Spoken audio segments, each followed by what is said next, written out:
اب ہم آپ کو اصحاب القریہ کا قصہ سنائیں گے۔ اصحاب القریہ کا قصہ اللہ تعالی نے سورہ یاسین میں بیان فرمایا ہے۔ اللہ تعالی اس سورہ کی آیت 13 میں فرماتے ہیں، وَاضْرِبْ لَهُم مَّثَلًا أَصْحَابَ الْقَرْيَةِ إِذْ جَاءَهَا الْمُرْسَلُونَ۔ اور آپ ان کے سامنے ایک مثال یعنی ایک بستی والوں کا قصہ بیان کیجئے جبکہ اس بستی میں کئی رسول آئے۔ اکثر مفسرین کے قول کے مطابق یہ بستی انطاکیہ ہے۔ یہ ملک شام کے شمال میں ترکی کے قریب واقع ہے۔ اس بستی میں اللہ تعالیٰ کے رسول تشریف لائے، جیسا کہ سورہ یاسین آیت 14 میں ہے، اِذْ أَرْسَلْنَا إِلَيْهِمُ اثْنَيْنِ، جب ہم نے ان کے پاس 2 رسولوں کو بھیجا۔ ایک ہی وقت میں 2 نبی دونوں دعوت پیش کرتے ہیں، لیکن ہوا کیا؟ اللہ فرماتے ہیں، فَكَذَّبُوهُمَا فَعَزَّزْنَا بِثَالِثٍ فَقَالُوا إِنَّا إِلَيْكُمْ مُرْسَلُونَ۔ سو ان لوگوں نے اول دونوں کو جھٹلایا، پھر ہم نے تیسرے سے تائید کی، سو ان تینوں نے کہا کہ ہم تمہارے پاس بھیجے گئے ہیں۔ مطلب یہ کہ 3 نبی بیک وقت انہیں اللہ کا پیغام سناتے رہے۔ ایک قول کے مطابق ان تینوں کے نام صادق، صدوق اور شلوم تھے، واللہ عالم۔ انہوں نے اپنی قوم کو توحید کی دعوت دینی شروع کی، انہیں ڈرانا شروع کیا اور یہ اعلان بھی کیا، وَمَا عَلَيْنَا إِلَّا الْبَلَاغُ الْمُبِينُ۔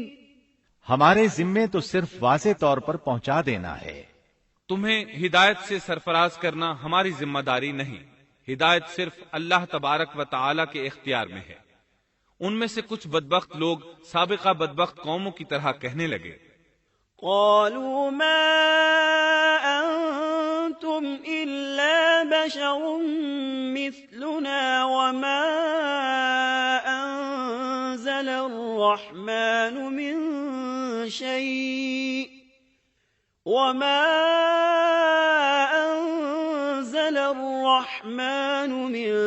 شيء إن أنتم إلا تكذبون۔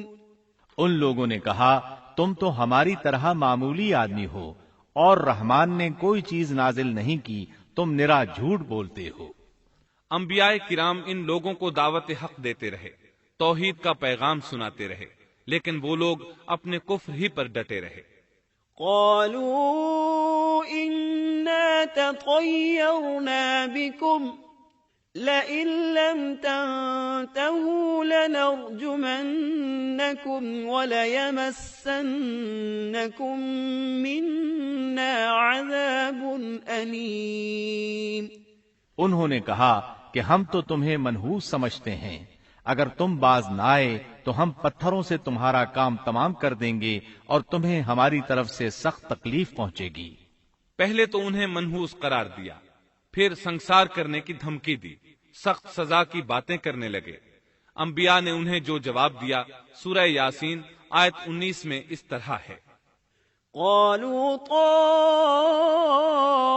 طائركم معكم أئن ذكرتم بل أنتم قوم مسرفون۔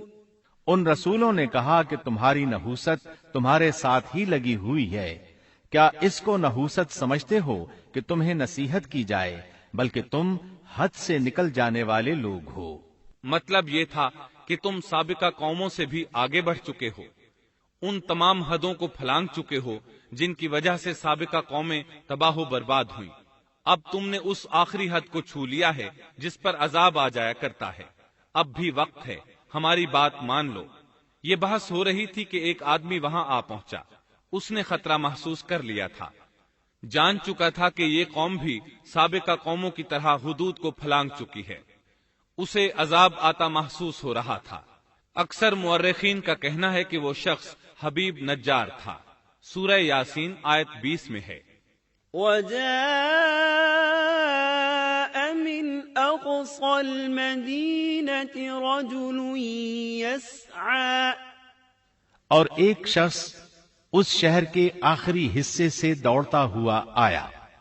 وہ شہر کے دور کنارے پر کاروبار کرتا تھا۔ اس نے محسوس کیا کہ عذاب بالکل قریب پہنچ چکا ہے۔ وہ وہاں سے دوڑتا ہوا ان لوگوں تک پہنچا۔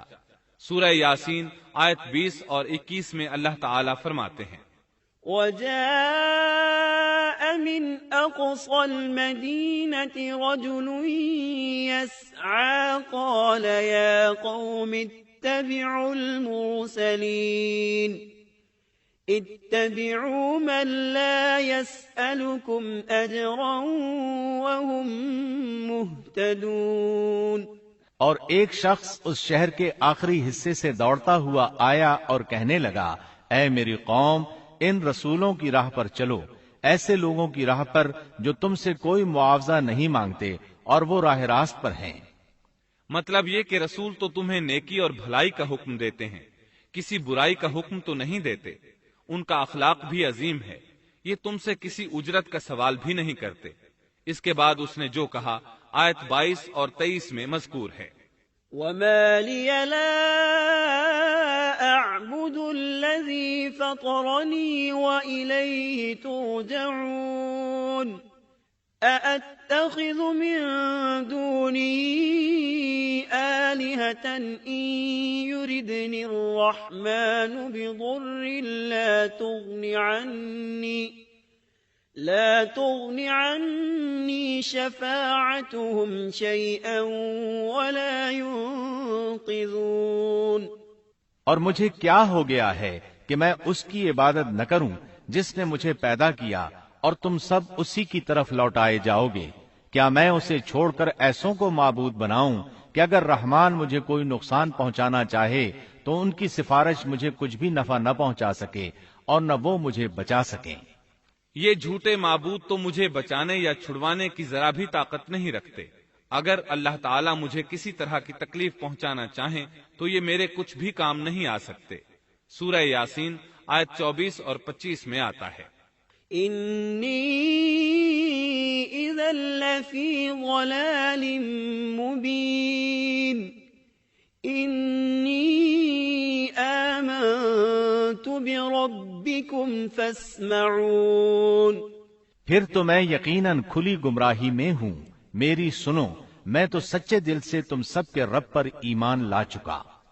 یہ باتیں سن کر قوم کے لوگ غصے میں آ گئے اور کہنے لگے، اچھا کیا تو بھی ان کے ساتھ ہے؟ غصے میں اس پر پل پڑے اور نیچے زمین پر پٹخ دیا۔ لوگ اسے مارنے پیٹنے، اس کے اوپر چڑھ کر کودنے لگے۔ ابن عباس رضی اللہ عنہما بیان کرتے ہیں کہ اس کے پیٹ پر چڑھ کر کودنے لگے، یہاں تک کہ اس کی آنتیں باہر نکل آئیں۔ بالآخر انہوں نے اسے شہید کر دیا۔ سورہ یاسین آیت 26 میں ہے، قیل ادخل الجنہ، ارشاد ہوا جا جنت میں داخل ہو جا، یعنی اس سے فوراً ہی یہ کہہ دیا گیا کہ جنت میں داخل ہو جا، کیونکہ وہ شہید ہوا تھا۔ یہاں اللہ تعالیٰ نے بات کو بہت مختصر بیان کیا، پوری تفصیل بیان نہیں کی کہ انہوں نے اسے پکڑا، مارا، پھر شہید کیا، اور اس کے بعد اس کے لیے حکم ہوا کہ جنت میں داخل ہو جا، اور یہ بالکل واضح بات ہے۔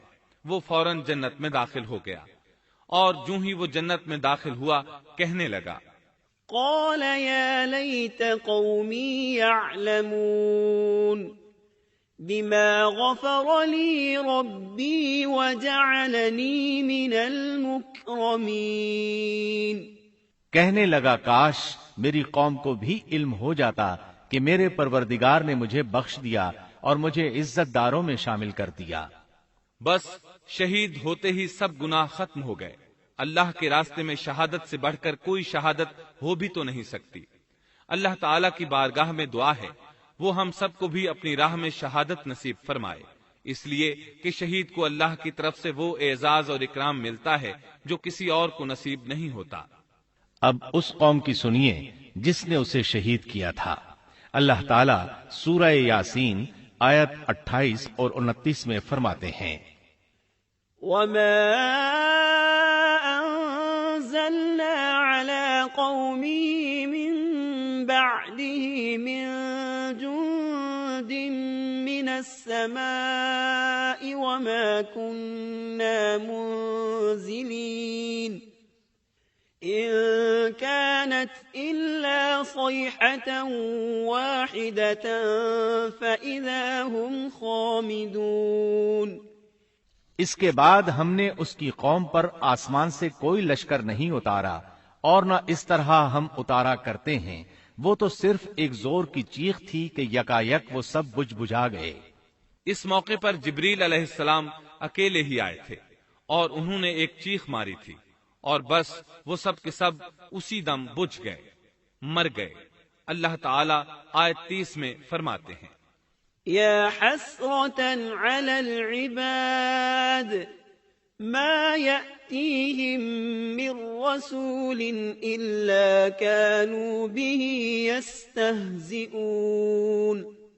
ایسے بندوں پر افسوس، کبھی بھی کوئی رسول ان کے پاس نہیں آیا جس کی ہنسی انہوں نے نہ اڑائی ہو۔ یہ جبریل امین علیہ السلام کون ہیں، کیا ہیں؟ اللہ کی مخلوق میں سے ایک مخلوق ہیں۔ ان کی صرف ایک چیخ سے وہ سب وہیں ڈھیر ہو گئے، ایسے بن گئے جیسے آگ کے انگارے بجھے ہوئے ہوتے ہیں۔ سبحان اللہ، پاک ہے وہ ذات جو زبردست قوتوں والی ہے اور جس نے جبریل علیہ السلام کو پیدا فرمایا ہے۔ اور جب جبریل مخلوق ہے اور مخلوق کی یہ طاقت ہے تو اس خالق و مالک کی طاقت کا اندازہ بھلا کون لگا سکتا ہے؟ اس کی طاقت کی کیا کوئی حد ہو سکتی ہے؟